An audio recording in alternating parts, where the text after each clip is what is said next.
Assalamualaikum warahmatullahi wabarakatuh. Selamat datang kembali di channel Belajar Geo.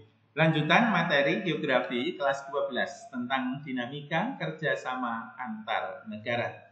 Pada video kali ini kita akan membahas kerjasama bilateral Indonesia dengan negara Kanada. Namun sebelumnya jangan lupa like, subscribe, dan juga bunyikan tanda lonceng. Kanada yang mendapat julukan negeri daun maple atau negara pecahan es ini beribu kota di Ottawa yang terletak di pantai timur Atlantik.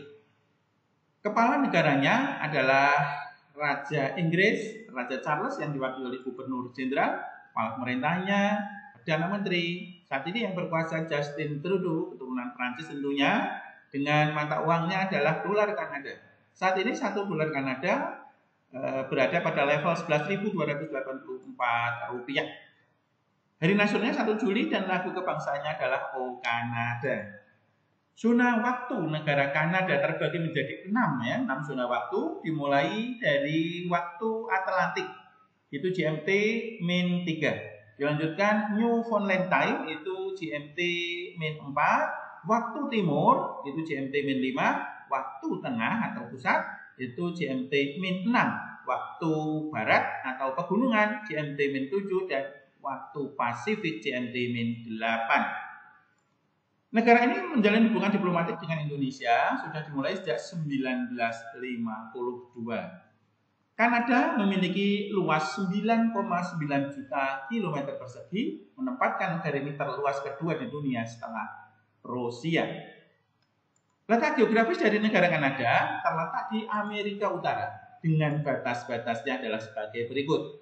Sebelah utara terletak kutub utara atau Samudra Arktik, sebelah timur Samudra Atlantik, sebelah selatan negara Amerika Serikat, sebelah barat Samudra Pasifik, dan negara bagian Alaska adalah negara bagian Amerika Serikat. Kondisi alam atau topografi dari negara Kanada terbagi menjadi 6 kawasan. Kawasan utama adalah perisai Kanada atau dataran tinggi Laurentia yang terletak di sekitar Teluk Hudson. Perisai Kanada ini adalah merupakan perisai geologi utama dari Amerika Utara yang berupa batuan beku dan batuan metamorf yang menjadi inti dari benua Amerika Utara, sekaligus menjadi wilayah terluas dari negara Kanada. Yang kedua adalah dataran rendah yang terletak di bagian timur, dataran rendah Saint Lawrence, dan bagian selatannya terdapat lanjutan dari pegunungan Appalachia dan Allegheny yang merupakan kepanjangan dari pegunungan di Amerika Serikat. Yang ketiga, bagian selatan adalah wilayah danau-danau besar, dan ini menjadi perbatasan Kanada dengan Amerika Serikat. Bagian tengah adalah dataran rendah dan padang rumput yang terletak di negara bagian atau provinsi Alberta, kemudian Saskatchewan, dan juga provinsi Manitoba. Bagian barat berupa pegunungan Rocky, dan bagian utara adalah kawasan Arktik yang terdiri dari pulau-pulau kecil di Kanada Utara. Iklim Kanada terkelompok menjadi 4. Yang bagian utara tentu beriklim kutub atau iklim tundra. Ini yang unik, yang kedua ini di iklim laut sedang di pantai barat ini relatif hangat karena datangan arus hangat yaitu arus Kuroshio. Di bagian tengah adalah beriklim kontinental yang terletak di tengah atau pedalaman Kanada, dan di sisi timurnya pantai timur beriklim subarktik yang bagian utara dan sedang yang bagian selatan. Pantai timur Kanada khususnya yang utara ini relatif dingin. Kenapa? Karena selalu kedatangan arus dingin, arus Labrador. Keadaan penduduk negara Kanada. Jumlah penduduknya 41 juta jiwa di akhir tahun 2024, dan 39% atau agama Katolik menjadi agama terbesar di Kanada. Etnik terbesarnya tentu adalah orang-orang keturunan dari Inggris utamanya dan Perancis Juga semakin hari kedatangan dari negara lain itu semakin besar. Dari Asia Selatan 7%, Tionghoa 5%, dan lain-lainnya. Laju pertumbuhan penduduk negara Kanada tergolong paling tinggi di antara negara-negara maju yang lainnya, masih sekitar 1%. Tapi perlu dicatat, mayoritas pertambahan penduduk Kanada ini berasal dari para pendatang atau imigran menetap. Tahun 2024 saja 1 juta imigran datang ke Kanada untuk menetap.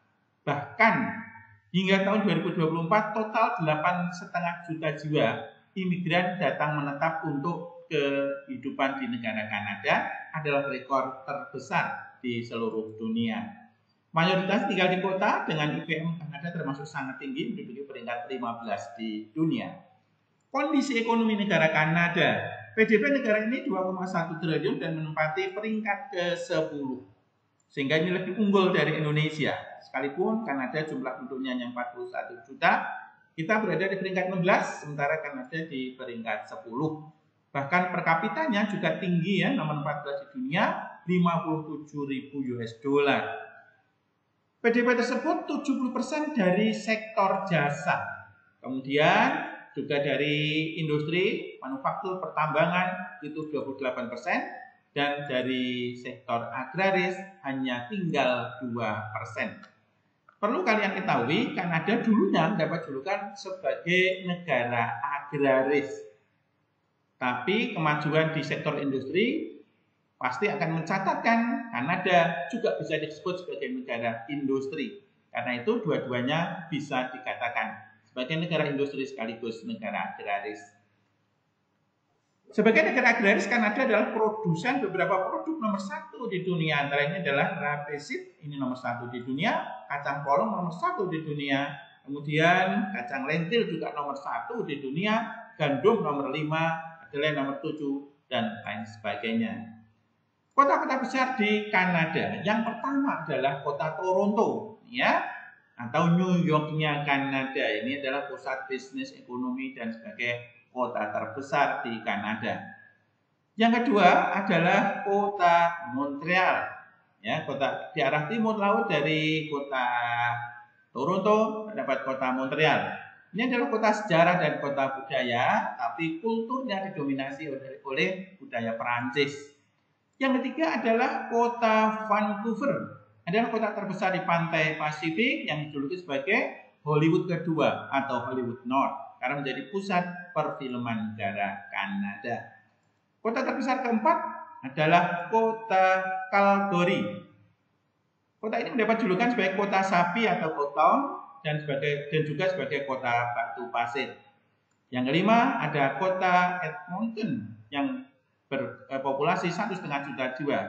Kota yang menjadi ibu kota negara atau provinsi Alberta ini mendapat julukan sebagai kota festival atau kota minyaknya Kanada.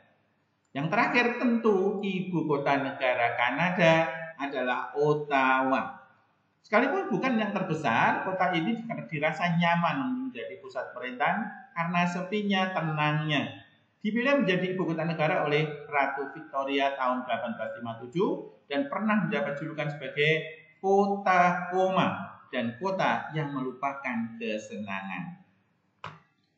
Bidang kerjasama dengan Indonesia. Yang pertama adalah bidang ekonomi.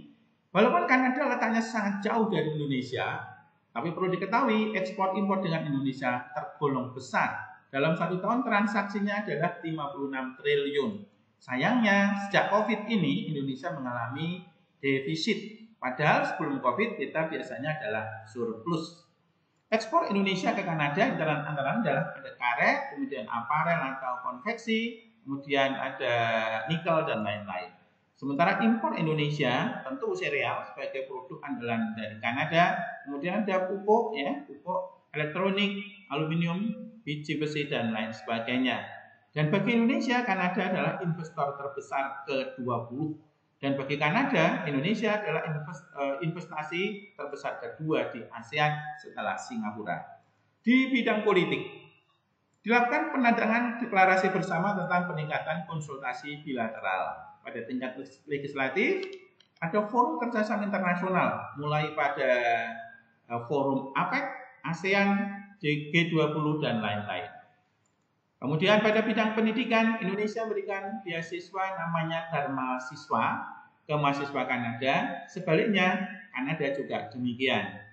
Kerjasama di bidang pendidikan tinggi ada McGill University dengan Kemensos sampai pada Charlottetown University dengan Kemenak. Yang terakhir pada bidang sosial, budaya, dan pariwisata. KBRI tentu akan terus mempromosikan seni dan budaya Indonesia, antara lain mengikuti Asian Heritage Month dan juga Parade Budaya Kanada Day di Montreal tiap tanggal 1 Juli. Sementara pada bidang pariwisata, kedua negara saling berkunjung warga negaranya. Jumlah turis Kanada ke Indonesia cukup besar, 86.000, dan Kanada sangat familiar dengan kota atau pulau Dewata Bali. Sebaliknya Indonesia juga berkunjung ke Kanada sebesar 23.000 jiwa rata-rata setiap tahunnya. Terima kasih atas segala perhatiannya. Mohon maaf atas segala kekurangannya. Terus saksikan video berikutnya adalah kerjasama Indonesia dengan negara berhasil. Terima kasih. Wassalamualaikum warahmatullahi wabarakatuh.